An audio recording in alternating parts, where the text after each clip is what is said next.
sitting under those bright spotlights. Now you say that, but looking more closely into Markus's deck list, it's not as far from crazy as you might think.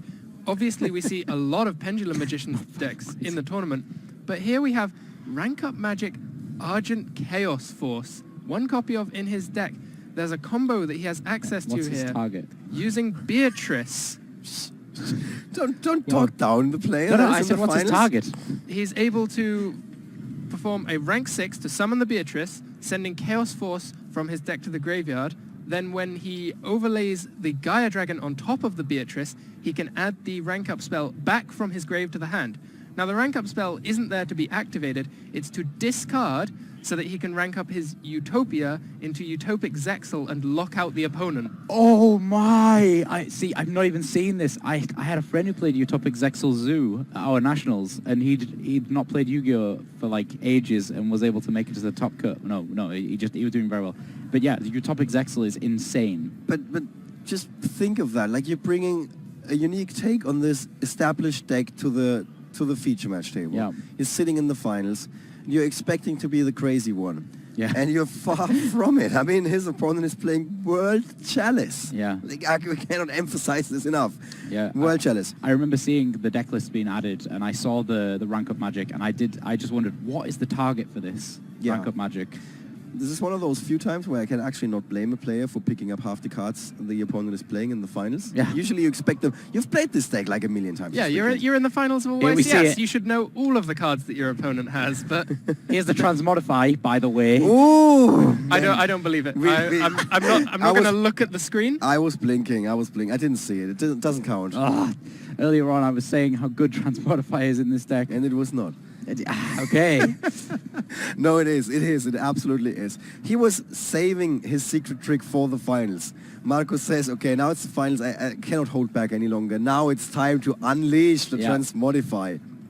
Yeah, see, we have an Abyss Actor. And as well. we should actually mention that Markus has nothing to interact here. No. Markus has to watch his opponent play a million weird cards that he's never seen before this weekend, end up with a gigantic field, and then possibly lots and lots of disruption, because that is what World Chalice is good at. Yeah, just looking at Marco's hand here, he has got absolutely everything. He's got World Legacy's Heart, he's got World Legacy's World Chalice, he's got Lee. It's just everything that you could possibly want. Yeah, very strong opening, and now access to even more cards through the most contentious link format of the event, Saryuya Skulldread. That's true. That card definitely deserved that title. I have to say that the later it gets in the tournament, the more often we saw the card being put to good use. Yeah, yes, absolutely. In yesterday's feature matches, there were situations where we thought, like, this card, it's good in theory, in a vacuum, as we like to say. Yeah. But it was played in situations where the players could have just done more with their established field rather than going for that card. Yeah. With the tournament progressing, we saw more experienced players or players that just played with that card a little bit more and knew what you could do. They were using it to great effect, much greater effect than what we saw in the earlier feature matches yesterday. Yeah, and we see it here being very strong for Marco. I feel like Marco must be feeling pretty confident at this point. He said in a post-match interview just after the semi-final that he was only really worried about facing against the True Draco deck with the Monarchs Are Up, but he can see as soon as he sits down at the table, the opponent has an extra deck. He knows that he's dodged his worst matchup, and he's been able to win the die roll, go first, and have a very strong turn one. Yeah. Brilliant fusion as well. He has a brilliant fusion. Wow. So the card he got off Saryuya was brilliant fusion. I think it's worth going for that card if you end up with brilliant fusion. Absolutely. He's just going for it here. This is, like we said, we have had World Chalice in the feature match before a couple of times. Very often the deck was kind of known to be flaking out. This is the exact opposite. Does Ava trigger? We see him sending Ava, and at this point he's banishing 2 fairies from his graveyard to search for Ava does trigger. 2 heralds from his deck. Yes. So whenever it is being sent to the graveyard. Yes, Ava allows you to add 2 level 2 or lower fairies with different names from your deck to your hand. So you just add Lee to your hand and then add the orange light as well. So you can straight away use those. That is so clever. I didn't even see that in his deck list before. Because earlier you were wondering why isn't he playing more of these, because he wants to discard it. Yeah, so now he's got this very specific combo that I didn't see in his deck list before.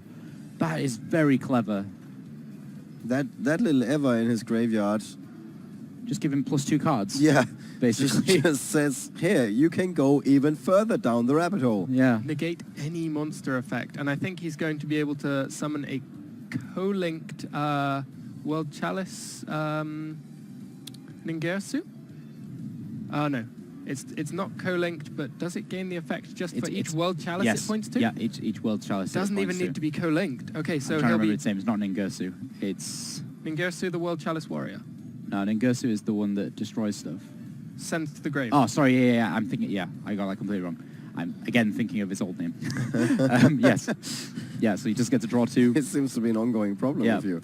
What was his name? Jack? Since the other one was Randy? No, his name's Titan. Yeah, Kyoto Waterfront.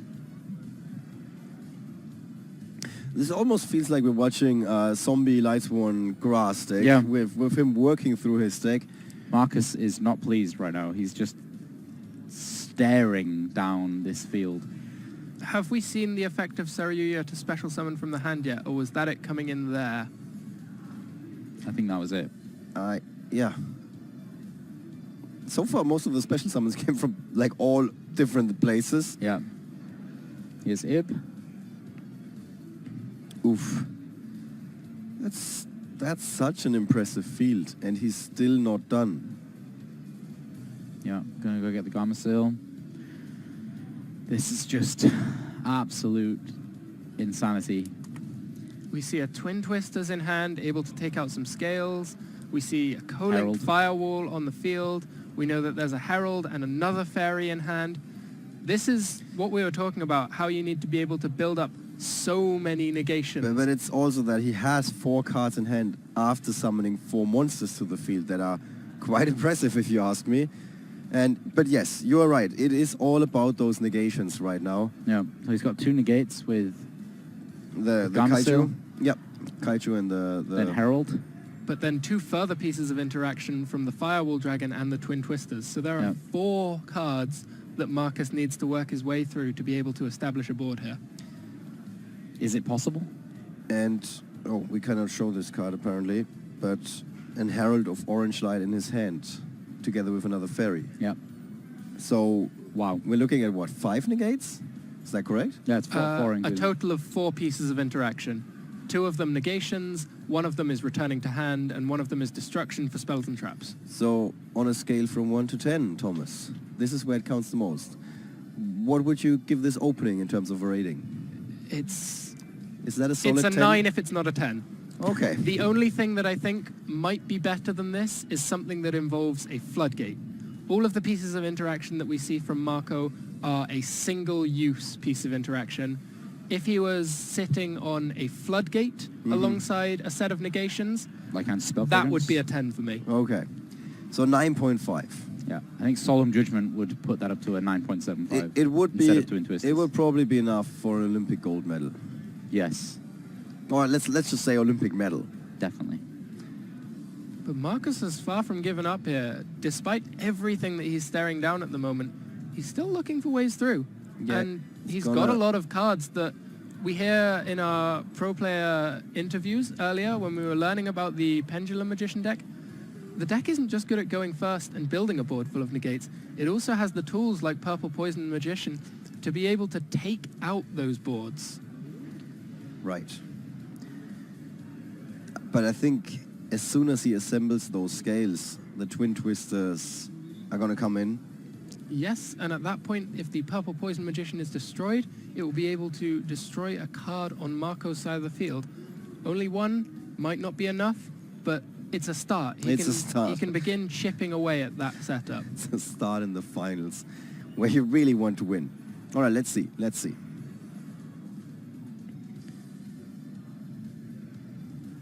So Marco out the Abyss just Actor. double checking.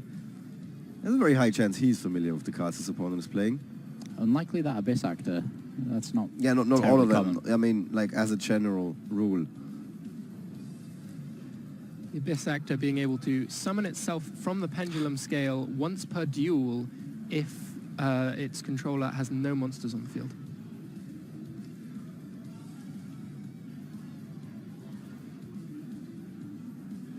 Firewall Dragon here being activated, returning a card from the graveyard and the Abyss Actor to the hand. He's adding Ava for the Herald of Orange Light.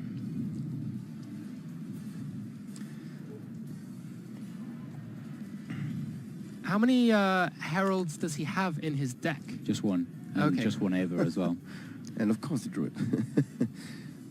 Well, he added it. Yeah, okay, that's fair. Ava was sent from the deck with Brilliant Fusion and... Yeah, and proved to be a really good card. Yeah, really good. A much better card than we thought initially. It's just hard to find in our app. There are a couple of cards with EVA in the name. Must have taken someone incredibly skillful to find that card. That is true. I'm very quick to agree here for reasons that I won't disclose. Yep. So, There was a pot of desires. I feel like if there's going to be something to negate, this pot of desires is one of the things. We see counters ticking down on the Kyoto waterfront.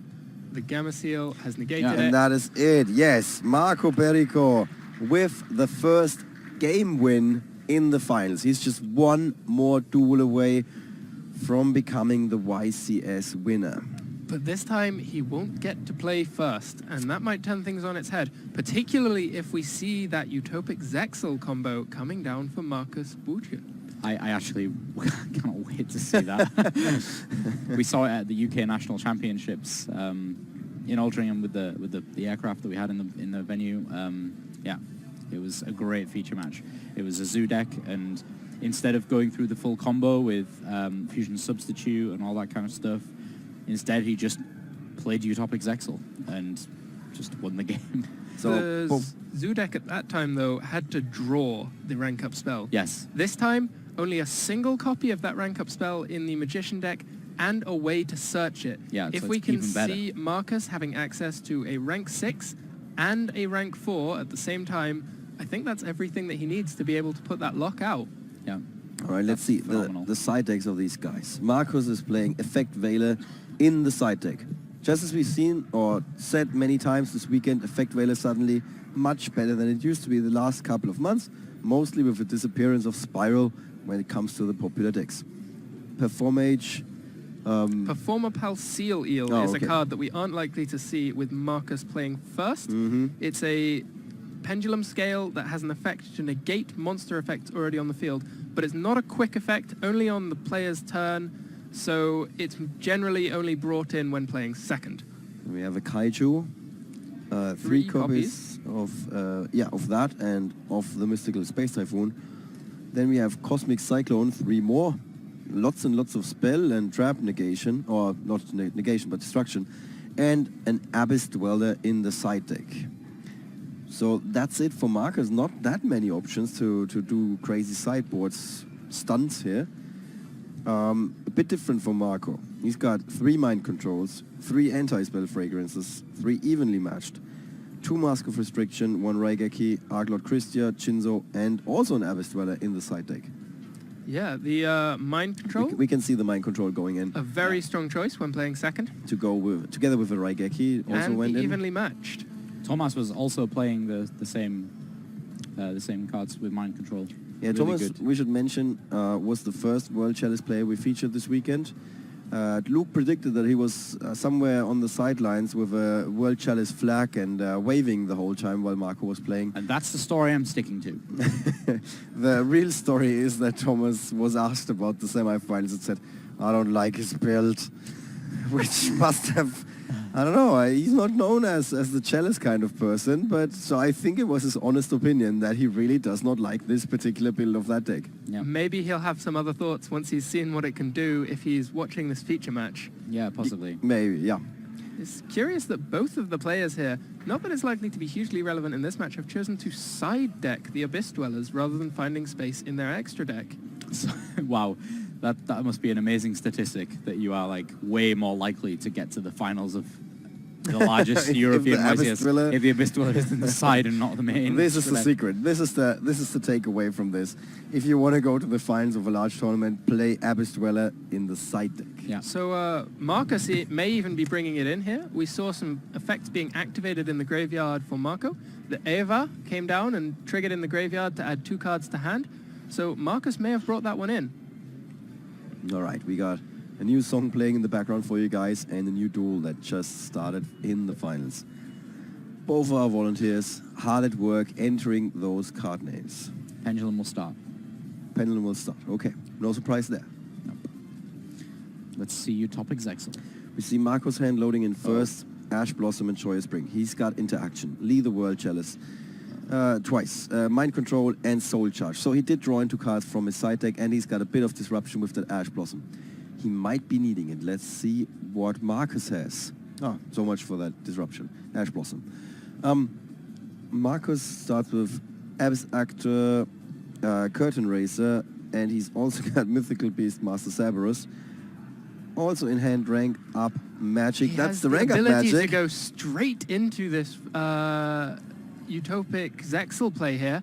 He can make his Electromite, loop his way round to get a Pendulum Summon for 2 level 4s, overlay for the rank 4, and he already has the discard. Sorry, I can't talk to you. I have to hold Luke down. I don't want him to go too crazy here. I'm going to wait for it. I'm waiting for it. This is Okay, gonna be, okay. I cannot wait to see Marco's face when he is told he doesn't get to play Yu-Gi-Oh! For a turn. I did not know that I need like a rope to do coverage here Yeah. to take you to hold you at bay. Yeah, guys, Luke is in the feature match area. He has ran over. He is hugging Marcus. Oh wait, no, he's just hugging the Utopic Zexal. Oh my god. So many epic plays we're gonna see this weekend. Yeah, Or we've already seen this weekend. Let's put it there's been so much. Okay, let's see if he's really gonna go for He this. draws the Harmonizing Magician off the effect of that Heavy Metal Foe's Electromite.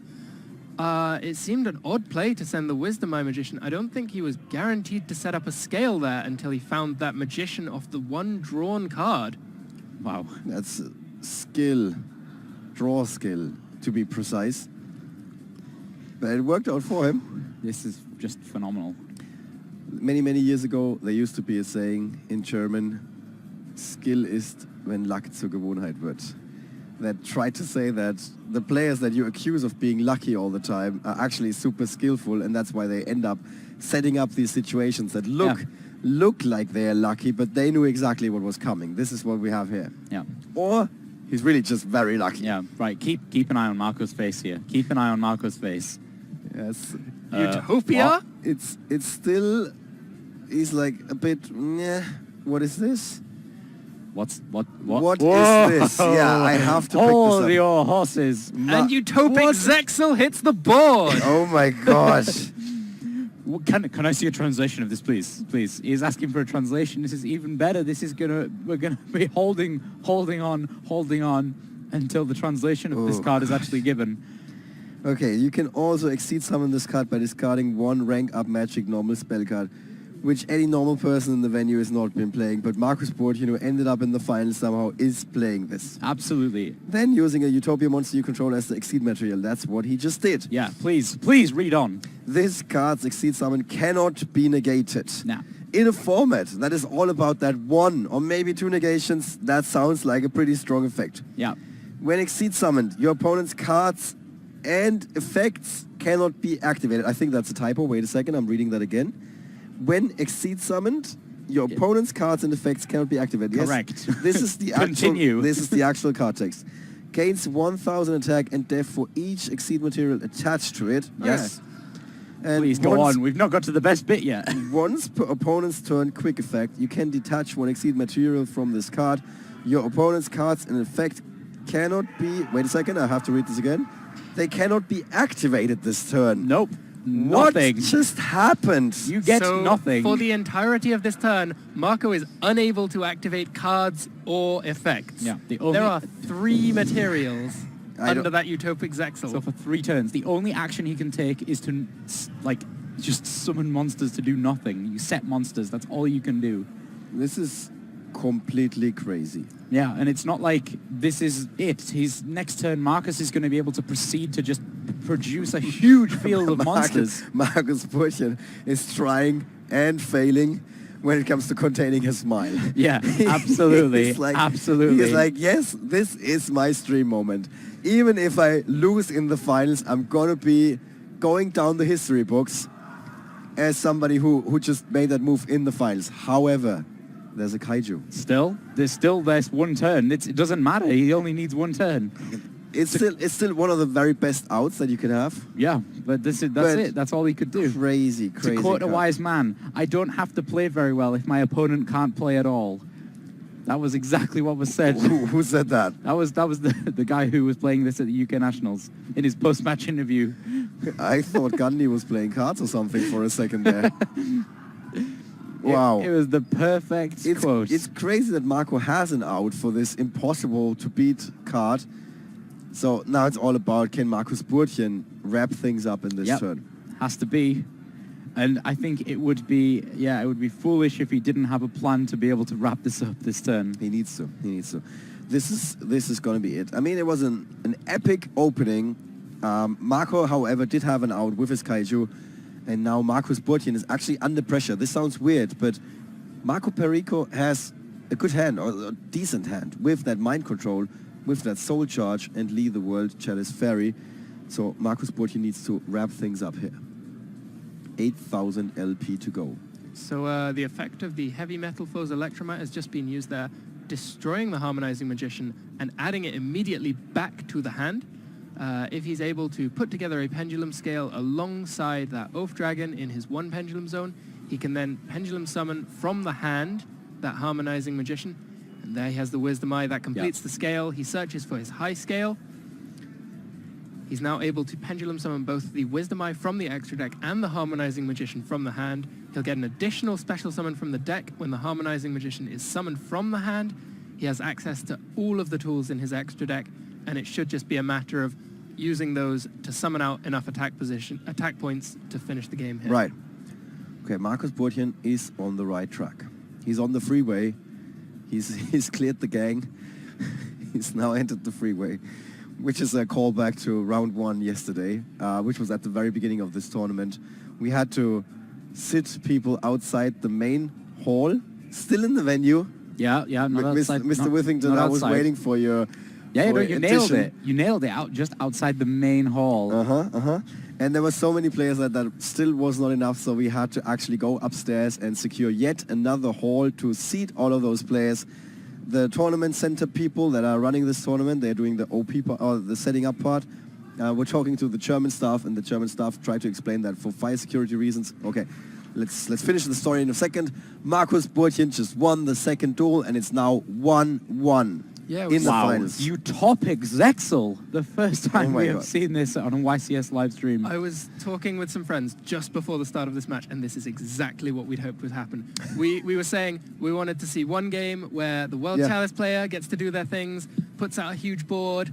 We want to see one game where the combo happens with the summon of Utopic Zexal. We didn't get to see the full searching with the Beatrice and the Gaia Dragon, but we still saw it being summoned and locking out the turn. You're a greedy person, Thomas. And now Rolls. the perfect finale here would to be a game where both players draw just okay, and they're forced to really duke it out, fighting against each other. They both have a hand with a couple of plays here, a couple of plays there, and it comes down to who can break through and find that winning opportunity. Yeah, it's going to be very interesting how this duel is going to go down now. In reality, we want them to both break right now. That's what we actually want. Because that would be... The Schadenfreude. Yeah, exactly. Schadenfreude, yeah. That would be an amazing game. Okay, Marco Perico is going first this time around, obviously, because we've seen that in the first game. His deck is pretty good when he goes first and unopposed.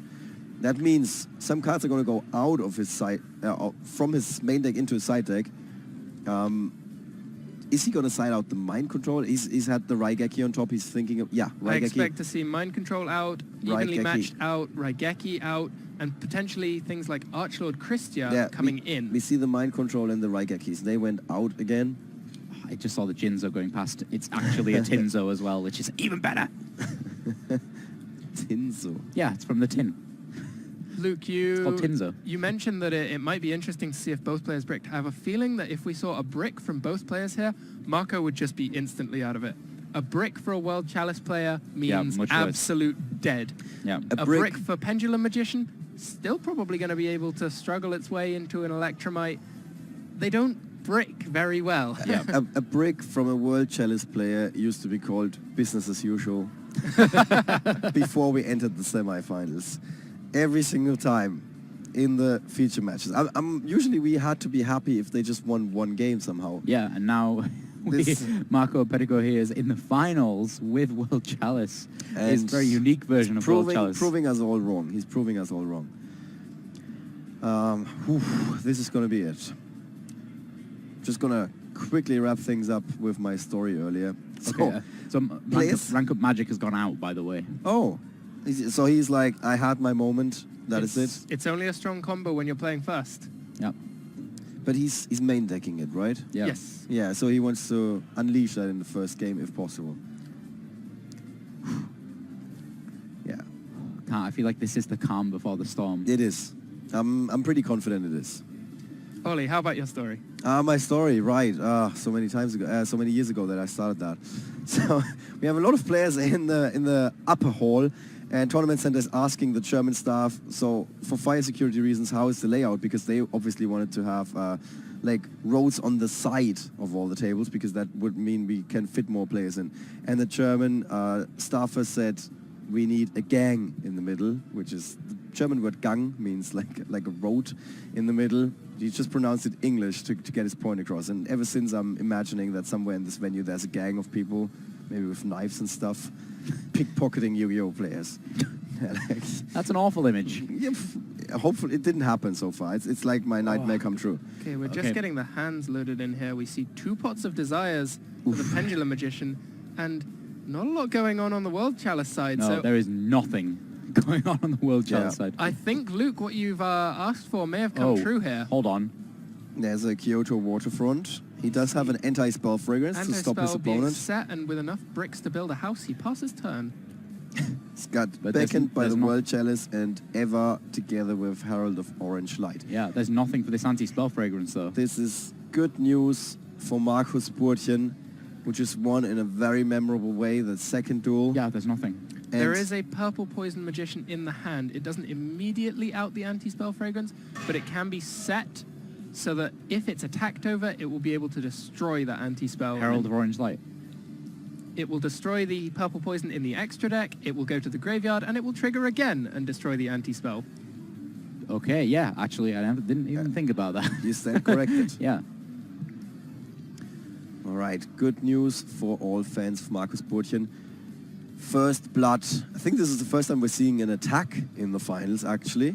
Before that, it was always building fields and shuffling up. That's a sport. Soon going to be an Olympic sport, actually. So Marco Perico is now on the clock. Even though it's a kind of small clock, he needs to find something. And it's only World Legacy, World Chalice. He's not happy with that draw.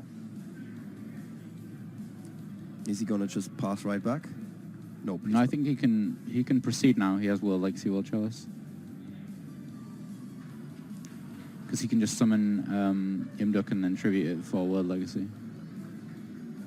All right, seems like that's exactly what he's doing here. We see Imduk coming out, and is it the effect of the World Legacy World Chalice in hand that allows him to special summon it by tributing? No, Imduk gives you an extra normal summon of a World Chalice monster. Okay. Yes.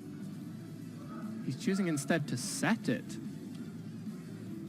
Wow, okay, no, I think that's really bad, because... can I see the text Of World Legacy, World Chalice? no, you cannot. I'm afraid. It's those quotation marks that make it hard. Okay, yeah. It says if this card is normal summon or set, when it leaves the field, you get to special summon, so that's okay. So Markus Burtchem probably, is he thinking about what's face down there? Or does he know? Yeah, he knows. There's only one tribute monster in that deck. Assuming that he knows how the World Chalice deck works. Yes. Yeah, and let's be honest, he probably doesn't know because everything's crazy right now, so it could be anything. No. He was probably expecting to see Zephyr in the final, you know, one of those much more common decks. Yeah, exactly. This Guardian Sphinx is going to really shake things up. Oh dear. Oh, okay. The judges, it seems, just checking if Imduk is allowed to grant an extra tribute set. Yeah, that's always a bit... Very good point. It's always a bit confusing. Apparently not.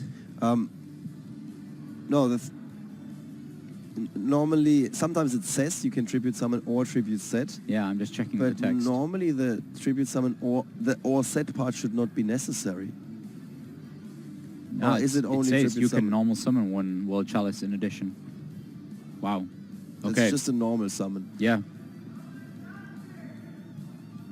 Not entirely how I think that card. Yeah. So it needs to be a summon. Yeah. No sets Yep, allowed. I think that's fine. It's just a bit more damage than he would like to take.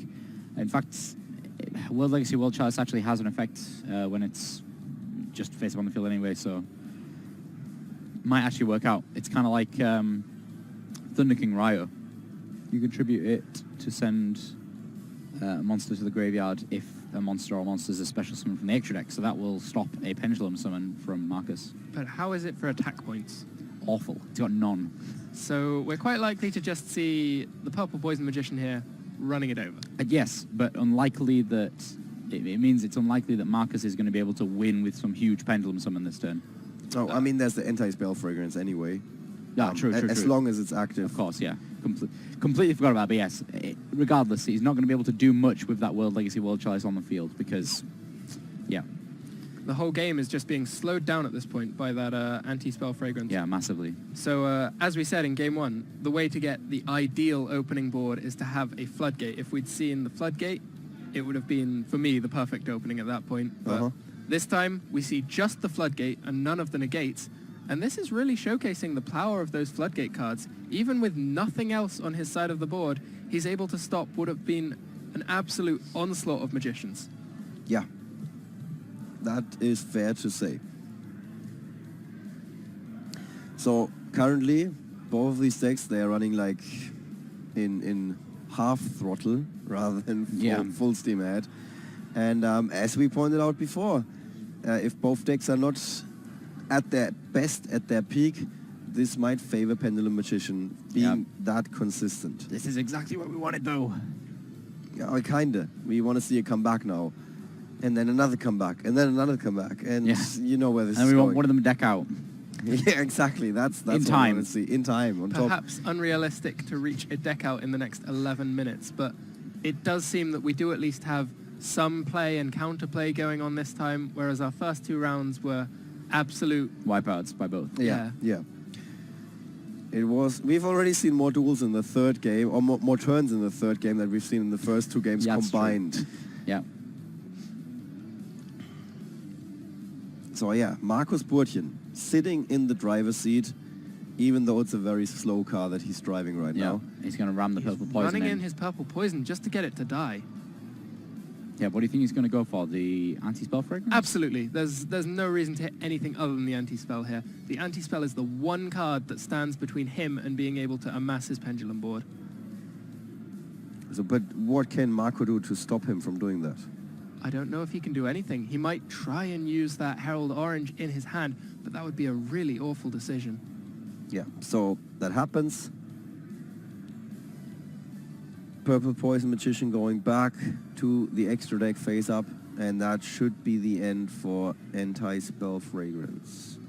Or maybe not, with that Herald of the Orange Light.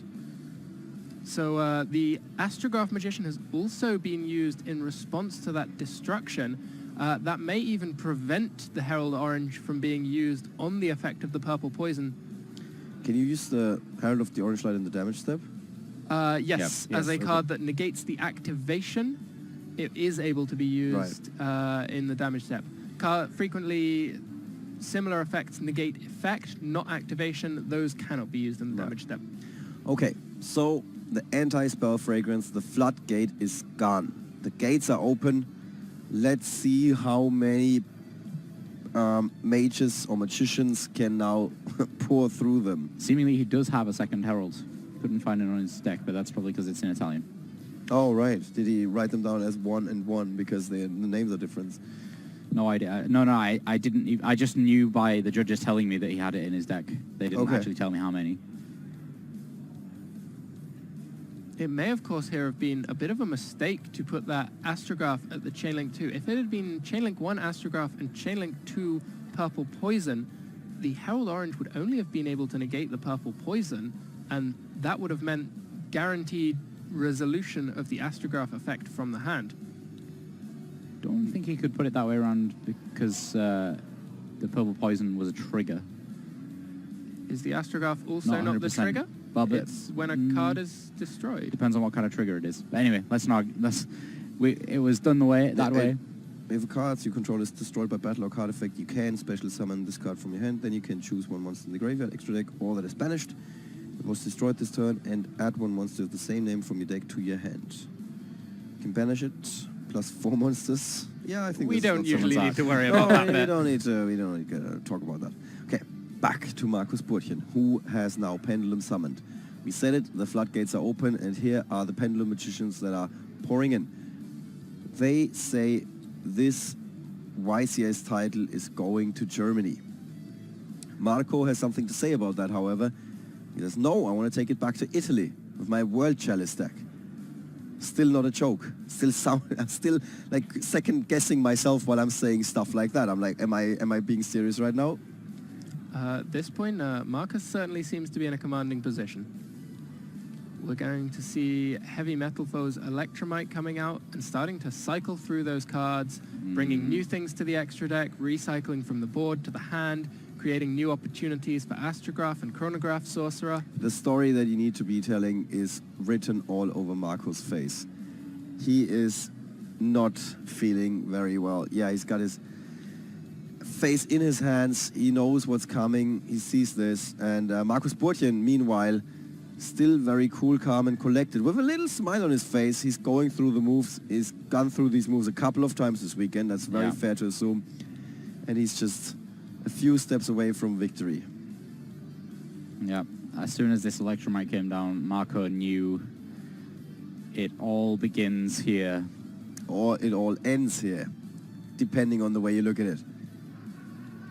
You see the Astrograph summoned from hand and the Heavy Metal Foe's Electromite on the chain to draw a card after this Curtain Raiser has been added to the hand. And all the resources are just beginning to stack up, and it feels an inevitability at this point that Markus is going to put forward a board full of negations to Marco just drawing up to 3 cards in hand. He does at least have that Kyoto Waterfront on the field. He'll be able to search himself for 1 Kaiju to try and deal with 1 problem, but it doesn't to me feel like that's going to be enough. Yeah, I think Markus is going to be aiming for creating more than 1 problem here. So yeah, Marco is just reading over that card again. One of the many pieces in that toolbox that is the Pendulum Magician deck. Markus Burtchem still hard at work, going through those motions. He's done these motions a couple of times. Yeah. How big is the chance that he's going to screw up something here? Can we agree that it's less than 5%? Yeah, it's fairly unlikely at this point. He's been doing this all day, all yesterday, in his sleep last night. This is his 16th round of playing Pendulum Magicians, and he's made it through to the final, so I'm fairly confident that he knows how to go through the motions. Yeah, absolutely. See Abyss Dweller coming down here. Ooh. Yeah, that's actually huge against World Chalice because they don't get any of their Link Monster effects that help them summon more. And that is it. He passes play, but immediately detaches for Abyss Dweller. Not surprising there. There is a Herald of Orange Light in hand at this point that may be used immediately to try and shut down the Abyss Dweller if he feels like he needs to have effects in the graveyard this turn. He's checking his graveyard, but not that many cards there. In fact, just 5 or 6 cards. This should be the contents of his graveyard. And yeah, not that much to work with here. I've just got this feeling there's going to be some kind of miracle comeback. Or is that more wishful thinking? I don't know. I honestly don't know. I mean, if this Abyss Dweller gets negated, yeah, it doesn't seem like it is. It's not certain yet. He drew for his turn, and the thriller was activated. He's still thinking about it. That's why he's checking his graveyard. He's like, what options do I have? Do I need any graveyard triggers? It just looked like he shook his head. Yeah, he can't use that effect. Well, because it's going to activate in the graveyard. Yeah, he's thinking about using the Herald of Orange Light, right? Yeah, still. It looked like he'd already motioned that Dweller was okay. Right, okay. Bit of a misunderstanding here. Yeah, it's hard to say. It's hard to say without being able to hear the players. This is one of those things.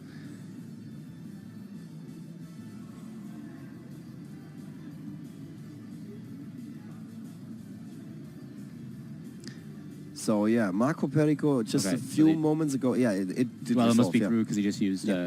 Just a few moments ago, Marco Perico had his head buried in his hands.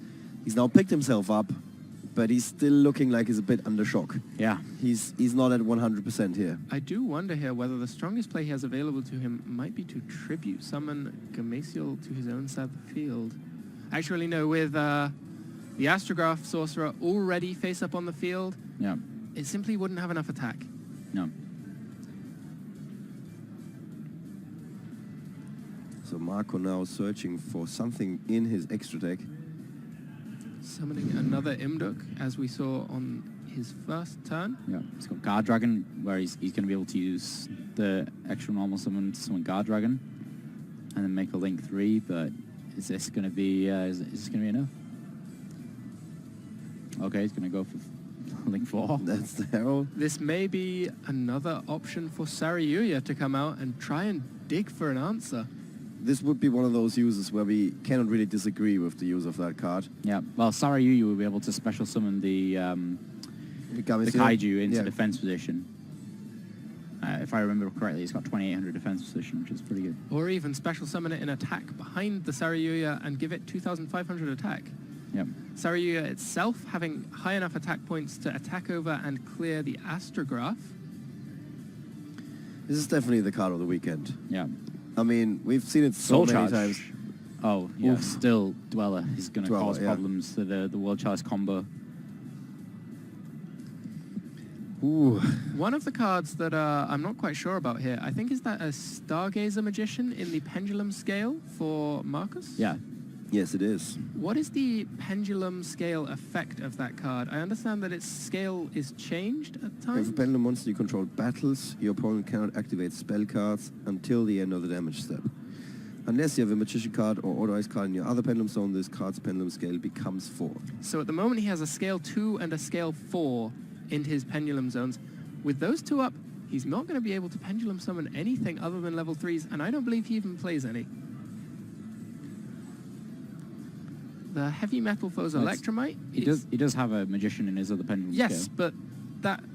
Okay, in that case, a Scale 1 and a Scale 2, still no access to Pendulum summons. So if the Electromite can be removed, there may be a limit on how Markus is able to play around with those Pendulum Scales to be able to enable a Pendulum summon. Is this a summon 5? I think it has to be. Maybe 4 plus Brilliant Fusion.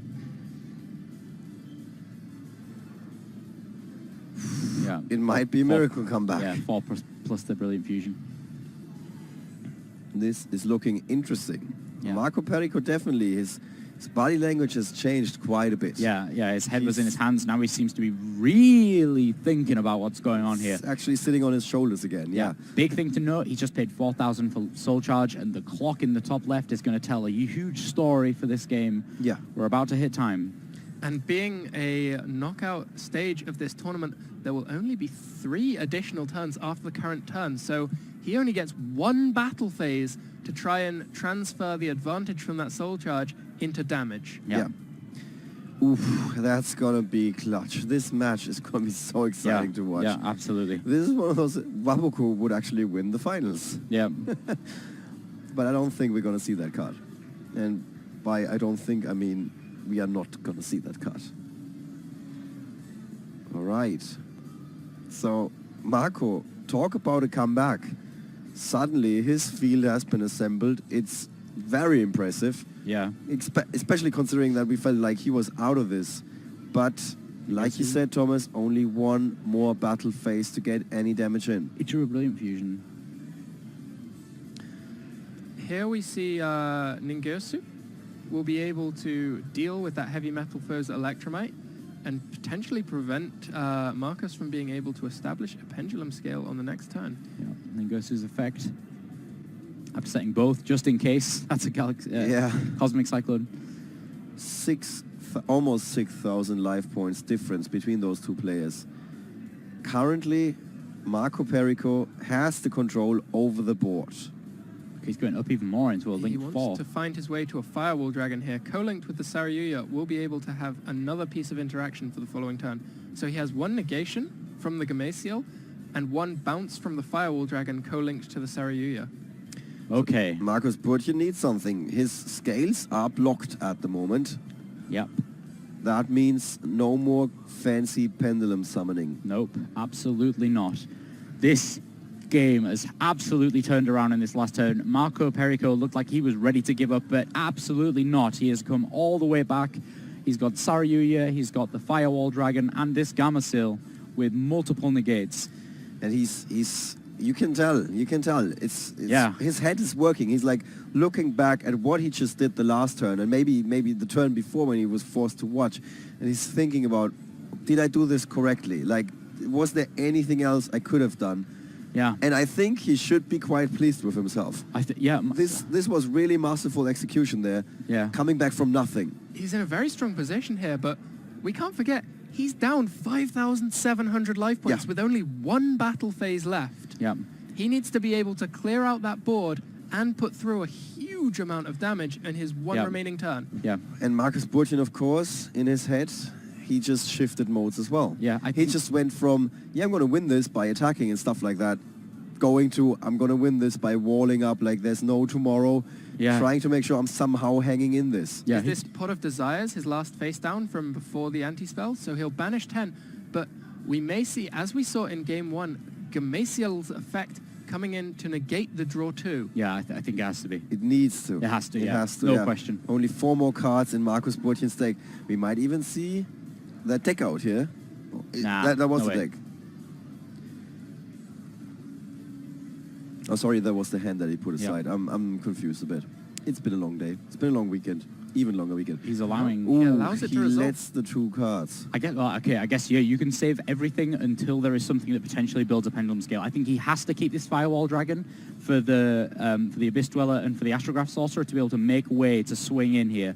He absolutely has to. It all comes down to what he draws here. It's so tough. It's so tough to make these decisions. Do we have information on the cards in hand for Markus? For Markus, currently, what we see here is Performer Pulse, Seal Eel, Purple Poison, Magician, Abyss Actor, Curtain Raiser, Astrograph Sorcerer, Mythical Beast, Jackal, King, and Blackfang Magician. Okay, so... But Markus is just shifting gears. He knows he needs to act fast, otherwise the judges are there. Yeah. We've seen this weekend. He cannot take forever to think about this. And this is where you can really see why slow play exists. It's ensuring that you don't have infinite time to think of the best possible. Seal Eel being normal summoned here. Yeah, it's now in the field. Let's bring that up for you guys. And when this card is normal or special summoned, you can target one set trap, spell trap card your opponent controls. That set card cannot be activated this turn. Okay, that's I think doesn't that's fine. really do a lot. Is he still able to resolve Brilliant Fusion? If he is, then he's able to possibly get another Link monster out to link to that Firewall, and then he can wait till next turn. I think the Brilliant Fusion may still be live. If he'd have drawn into the Garnet, then he would have put it back with the Saryuya. I don't think we've seen it. Yeah, exactly. It all depends on what Marco draws here. If Marco is able to draw another monster to be able to summon like Ib or something like that, Firewall, send 2 back, and then just swing with everything, that will be game. Yeah, but the Seal Eel is this turn, right? You guys know that. Yeah, just for this turn. Yeah. Okay. So the Seal Eel only being activated there on the off chance that set is a trap card. Yeah. Of Like a course, torrential it's been tribute. normal summoned to make way for Electromite. Yeah, I think, okay, so then at this point, we have to see some kind of response. Yes. Yeah. Either the Firewall Dragon or the Gameciel will have to be activated. If it's Gameciel, that's game. If he Gameciels it, that's game, because he can just spin the Abyss Dweller and then attack for game. Marco Perico is thinking about this, and I think he went with... Opts to just use the Firewall Dragon here. Okay, so he's obviously got some confidence in this Brilliant Fusion that he's going to be able to clear the Abyss Dweller and get enough damage through. Markus Burtchem working fast. There's no normal summon left for Marcus. Yep. There's no ability to pendulum summon pendulum locked with right now. scales 1 and 2. It What is goes this back card? to It's a Marco. monster? He's activating the Abyss Dweller. That leaves the Gamasiel able to activate in Negate response. it. Yeah, negate it and then If he just realizes that he game. can use Gamasiel here, he has easily enough damage. Yeah, he's just checking the cards in hand. He wants to think of everything here. Don't forget, hand traps are a Ghost thing in this Ogre? format. Ghost Ogre? So Possibly. He's thinking about Ghost Ogre right now. he is negating. Yes, he is. Oh, yes, yeah, he's got enough anyway. And the Abyss Dweller will be banished. That's it, he can attack for game. This looks really, really good for Marco Perico. He's putting his hands together. He's praying right now to the Yugi gods. Please. That's Banish 8,100 that attack Abyss points Dweller. on the field Yeah, already. Yeah. And that is without anything else yet. If there's no battle fader or anything. No, I would be shouting about that already if there was a battle fader. The You only know I hope would. for Marcus there was to not activate the Abyss Dweller and Yeah. hope that there was no way to summon a new monster. Look at Marco Perico's body language. We went from head in his hands to Yeah, head on his complete shoulders comeback. to complete straight back, like a yoga teacher would be Yeah, impressed here right we now. go. A yoga teacher would be impressed right now. He's got proper courage here, and he's Yeah. going at it. I think he knows that World Chalice is gonna become the European, the winner of the largest European YCS if he only goes through the rest of these motions now. Absolutely perfect. And this is exactly what we'd hoped for. We saw each deck showcasing exactly the best field that it can put out in turn 1. They each took it in This is turns to have their chance. and Only now waiting we for the see- handshake there. This could be it. He only needs to turn that Gamasiel to attack position. Don't forget about that. We've seen all of this before. Yeah, We've absolutely, seen all of these absolutely. crazy things before. Come on. He's making sure here. He's making sure he's got It's like- 10,000 damage. We're now... We're close to the battle phase. Before that, it should be the handshake phase. Marco knows this. He's moving his cards forward. Markus Burtchem is extending ahead. And that is it. World Chalice take the largest European YCS ever. Marco Perico, your Italian World Chalice YCS champion. Wow. Like if somebody would have given me a script for this weekend and said, this is what we have in store for you guys. If somebody said World Chalice, I would be like, yeah, okay, go out of this. You write some fan fiction, just go somewhere else. Let's talk about this amazing and epic final in our post-match analysis.